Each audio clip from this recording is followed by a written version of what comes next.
Hello, this is Molly Reamer with 30 Days of Goddess in Bridget's Grove, and I wanted to talk to you briefly today about Womanrunes, which is a woman-identified rune or divination system, oracle card system for really accessing goddess wisdom, inner guidance, accessing the voice of your deep self, tuning into the symbols and messages from the landscape and the world around you, and sometimes forming a connection or pathway to your guides, your experience of what you learn from a divination tool, an oracle card tool. It's very individual and personal, and people will have different experiences with these powerful, magical, and potent symbols. So we are approaching the 10th anniversary of the publication of the Womanrunes guidebook, and in celebration of the 10th anniversary, I'm hosting a Womanrunes Immersion deep dive on my Patreon, which is patreon.com/goddessmagic.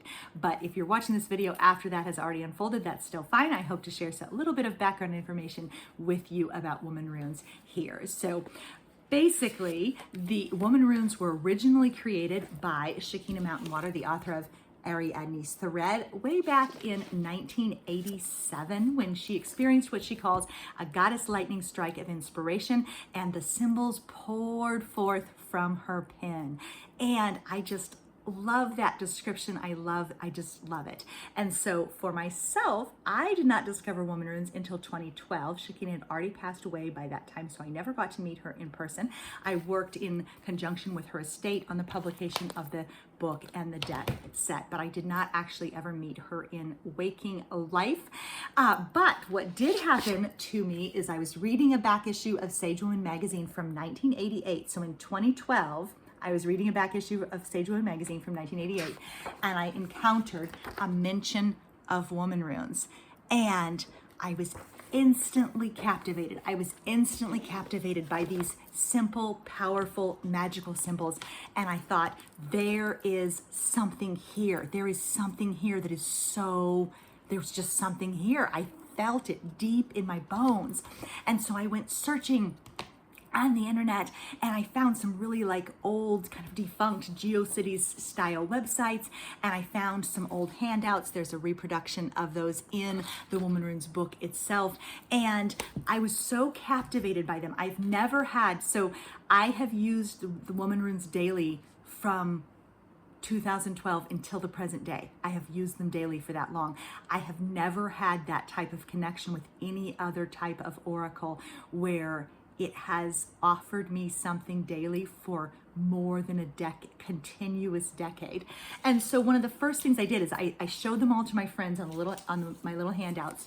I think I still have one of the old copies. Look, there's my old copy. I had the old copy of the handout, and I shared them with my friends at our local women's circle, and we made sets of them for ourselves. I have those here too. We made sets of them out of clay.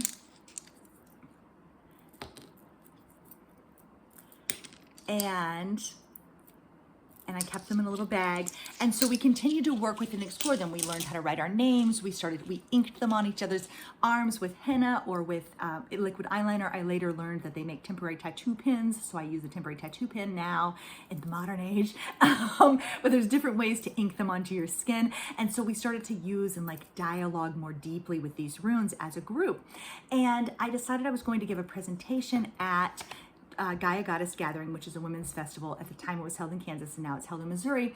And I was going to give a presentation. I thought, I'll make a little handout to go with it, to explain more, because the number one thing I got from the people around me was, I need more. We had our little handout. We had this scanty information that was available online. There's a section about Womanrunes in Ariadne's Thread, so I bought that book. There's a little bit about it in there. There's a few more things in Sage Woman, but the people would say to me, I need more. So if I draw this and it's the rune of reflection, what does it mean? I need more. I want to know more about this. And so I thought, I'll make a little handout of some expanded descriptions for people. And before I knew it, I'd actually written a 200-page book about them. And at this time, so how I wrote the book, and that's what I wanted to acknowledge with this 10th anniversary celebration, is every day I took my little clay runes. I would take my little clay rune down to the woods in my sacred spot on my priestess rocks, and I'd sit there on the rock and I would hold the stone and I would just listen. I would just listen and I would feel into it. And then I recorded via audio what I heard, what I felt, what I experienced. And that became the Womanrunes book. 10 years ago, it became the Womanrunes book. I was actually doing the process with the holding them. That was actually the year prior to that. And then it took me almost a year to get it finished and turned into a non-handout real book version of the book or of the guide. And so I would feel into the runes. And the thing is I still think this is possible. You too can feel into them. So one of the things, I do get the question a lot. So you're welcome to make your own set. You can just draw them on wood if you want to. I've used seashells. I've used little clear glass gemstones. Some people use actual gemstones. You can make your own cards. You can do something like that. But something I do notice often, so we publish this card deck, and the thing is about Womanrunes is a rune is a symbol system, a type of language, a type of writing. And so it doesn't really matter what the symbol is on, it still speaks to you. And so people often associate runes with being on a physical thing that you can rub or hold on to, but the rune itself, rune only refers to the symbol itself, to this type of writing, to this type of symbol system. That's what a rune is, or what a rune refers to. And so it doesn't really matter what they're on. It's not, these aren't more real than cards. The symbol is there. The symbol can be on your own skin. The symbol can be something that I find Womanrunes in nature. Like, I've actually encountered the runes themselves, like in driftwood, the way driftwood makes shapes, or I've seen them on stones as I was on a float trip in the river once, and I looked over and one of the stones had a naturally shaped Womanrunes symbol on it. I found once on the day of a solar eclipse, I found the Womanrunes sun and moon. It was just naturally etched onto a stone that I found on the river after that eclipse. So they show up in nature as well, naturally formed, in sticks, in leaves, in shadows, in shells, in driftwood. So that's a really cool thing about them as well. So be alert for those. But what the symbols are on doesn't really matter. It's learning the symbols and letting them speak directly to you. They speak directly to something in us. So just like they spoke to me in that original Sage Woman magazine, they speak to something in so many people, and you will find that they open something up in you. They create a pathway to your own understanding.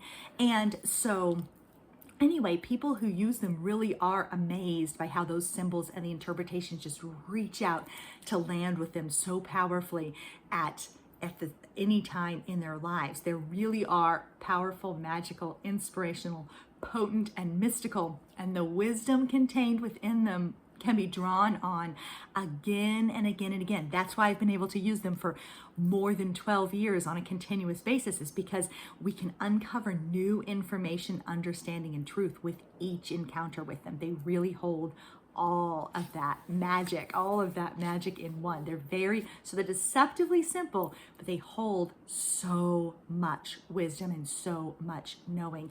And something about that simplicity of the symbol really gets straight to the heart. It really gets straight to a type of truth and understanding that can be difficult to access in other ways.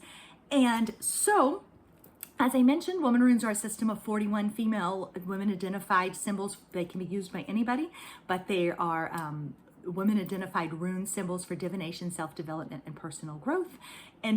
Created by Shekhinah Mountainwater in 1987, introduced in Ariane's thread in 1991, rediscovered by me in 2012, and published in book form first in 2014, and then now here we are 10 years later.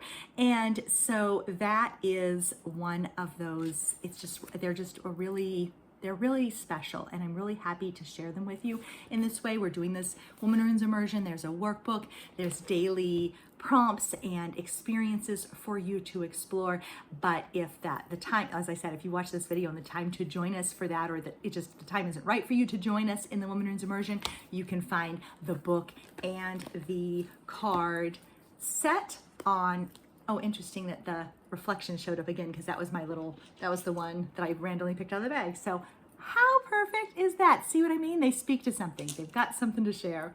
And so the deck, oops, some of them are upside down, but the deck and the book are available in our Etsy shop. There'll be a link to that below the video. And so you are welcome to create that. I also have a free intro page that has printable handouts and a set of printable runes so that you can make your own for free. So that is all available to you as well. And all those links will be found below the video. I just wanted to share a little bit in a personal way about how much this system has meant to me over the years, and how much it offers, and how much there is to explore with these simple and powerful and sacred symbols for self-understanding, for personal growth, for inner wisdom, for goddess inspiration and connection. And so I'm going to go ahead. This is my classic poem, if I do so myself, from the beginning of the book. And I'm just going to go ahead and close with that. So you may wish to just place a hand in your heart and let yourself receive. Listen to what is walking here, tiptoeing through your dreams, knocking at the door of your unconscious mind, whispering from shadows, calling from the full moon, twinkling in the stars, carried by the night wind woman, rising at sunset, peeking out in tentative yet persistent purpose. Listen to the call. Trust the talkative silence. Thank you so much for being here, and I wish you so much discovery and growth and exploration. Bye-bye.